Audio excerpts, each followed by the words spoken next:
What if the first pope was the last person you would have chosen? Before there were cathedrals, priests, or even churches, there was only a small group of frightened men following one teacher through the dusty roads of Galilee. And among them was a man named Simon. He was not the wisest disciple. He was not the calmest.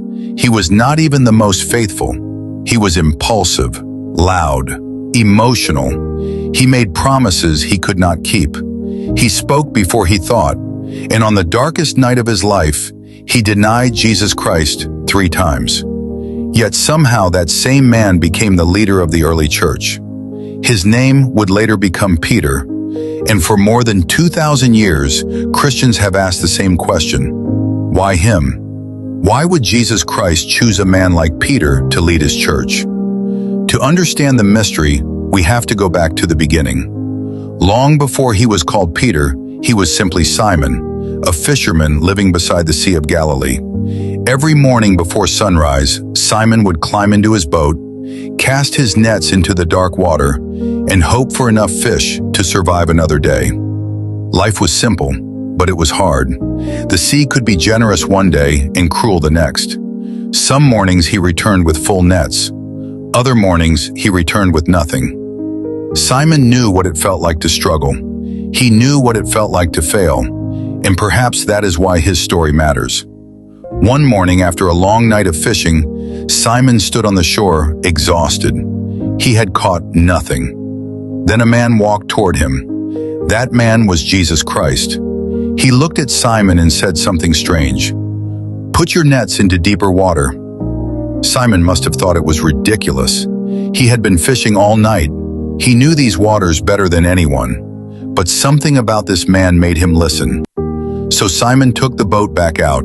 He cast the nets one more time, and suddenly the nets were so full of fish that they began to tear. The boat nearly sank under the weight. Simon fell to his knees. He knew this was no ordinary man. And that was when Jesus Christ said the words that would change his life forever.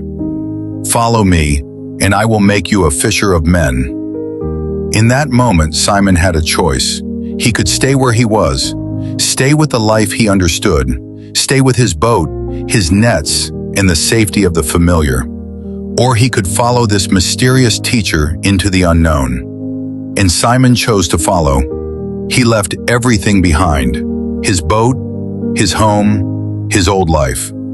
From that day on, Simon became one of the closest followers of Jesus Christ. But if you had seen him back then, you probably would not have guessed that he would one day become the first pope. Simon was passionate, but he was unstable. Sometimes he was brave. Sometimes he was afraid. Sometimes he spoke with incredible faith. Other times he seemed to understand nothing at all. There was one moment when Jesus Christ asked his disciples, "Who do you say that I am?" The others were silent, but Simon stepped forward. "You are the Christ," he said, "the Son of the living God." For a moment, Simon understood something that no one else did. And then Jesus Christ looked at him and said words that would echo through history. "You are Peter, and on this rock I will build my church." The name Peter means rock. Think about that. A man who was emotional, uncertain, and often afraid was being called a rock. A man who could not even control his own fears was being chosen as the foundation of something that would last forever. Why? That is the mystery. Perhaps Jesus Christ did not choose Peter because of who he was in that moment. Perhaps he chose him because of who he would become. There is another story that reveals the strange mystery of Peter. One night, the disciples were crossing the sea when a storm began to rise. The wind howled. The waves crashed against the boat. The disciples were terrified. Then, in the middle of the storm, they saw someone walking across the water. It was Jesus Christ. The others were afraid, but Peter did something impossible. He stepped out of the boat. For a few moments, Peter actually walked on the water. He walked toward Jesus Christ. But then he looked at the waves. He looked at the storm, and suddenly, fear took over. Peter began to sink. "Lord, save me!" he cried. Immediately, Jesus Christ reached out his hand and pulled him up. That moment tells us everything about Peter. He had enough faith to leave the boat, but he also had enough fear to sink. And maybe that is why so many people see themselves in him. Peter was not perfect. He was human. He wanted to be brave. He wanted to be faithful. But again and again, he failed. Still, Jesus Christ never gave up on him. As the months passed, Peter became one of the closest disciples. He saw miracles. He saw the blind healed. He saw the dead raised. He saw thousands fed with only a few loaves of bread. He even saw Jesus Christ shining in glory on the mountain. Yet even after all of that, Peter still did not fully understand. Near the end of his life, Jesus Christ warned the disciples that difficult times were coming. He told them that they would be afraid, that they would run away. But Peter refused to believe it. "Even if everyone else leaves you," Peter said, "I never will." Peter meant it. He truly believed he would stay faithful. But Jesus Christ looked at him sadly and said, "Before the rooster crows, you will deny me 3 times." Peter could not believe it. How could he ever deny the man he loved more than anyone? But then came the night of the arrest. In the garden, soldiers arrived with torches and swords. Chaos broke out. The disciples panicked. Peter tried to fight. He drew a sword in fear and anger, but it was useless. Jesus Christ was arrested and led away into the darkness. Peter followed at a distance.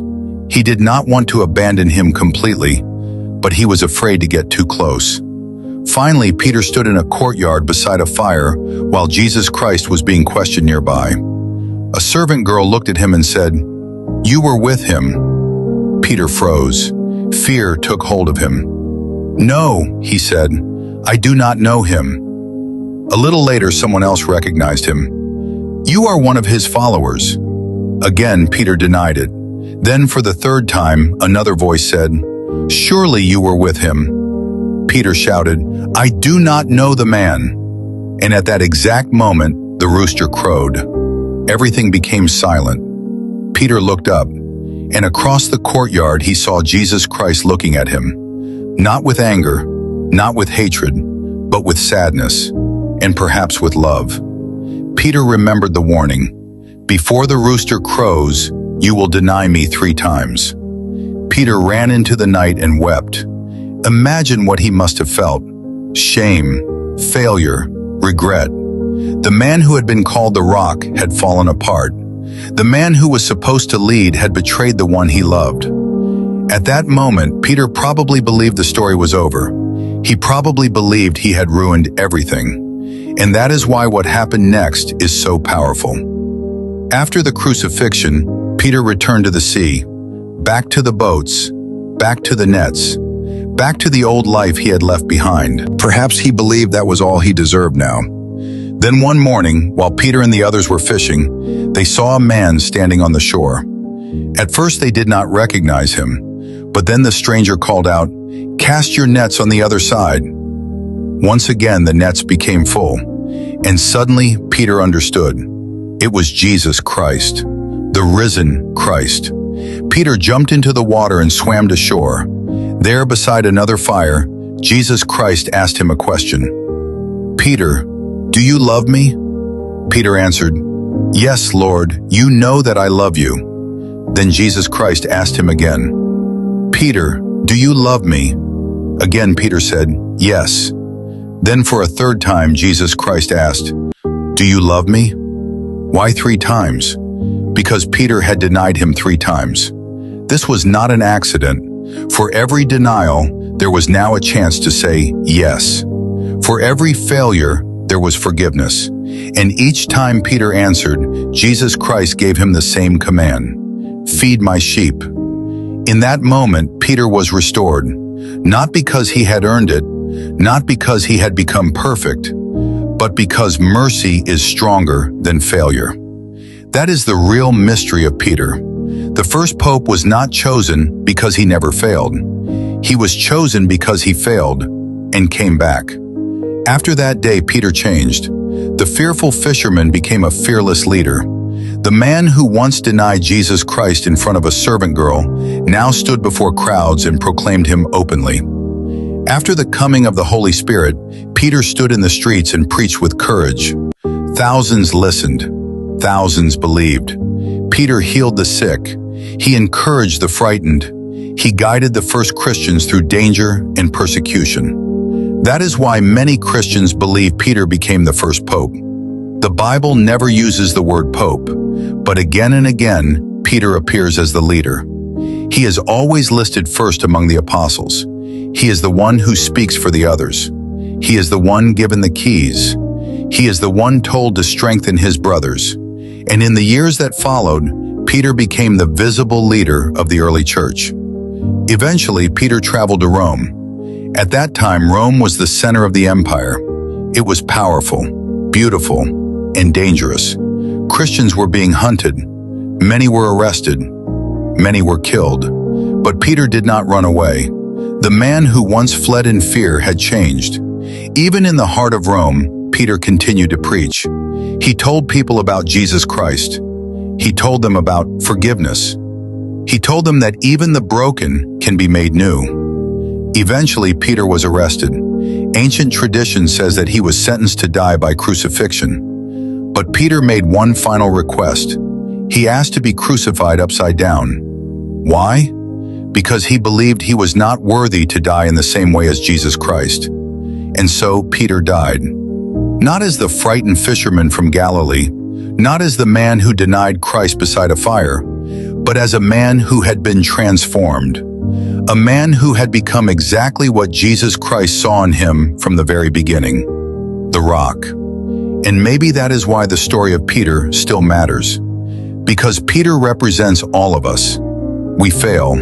We doubt. We are afraid. We make promises we cannot keep. We fall. And sometimes, like Peter, we believe that our failures define us. But Peter's story says something different. It says that failure is not the end. It says that even the weakest person can be changed. It says that the people God chooses are not always the people the world would choose. The mystery was never why Peter failed. The mystery was why he was chosen. And perhaps the answer is this. He was chosen because he knew what it meant to be broken. And because once he was forgiven, he would spend the rest of his life showing others that they could be forgiven too.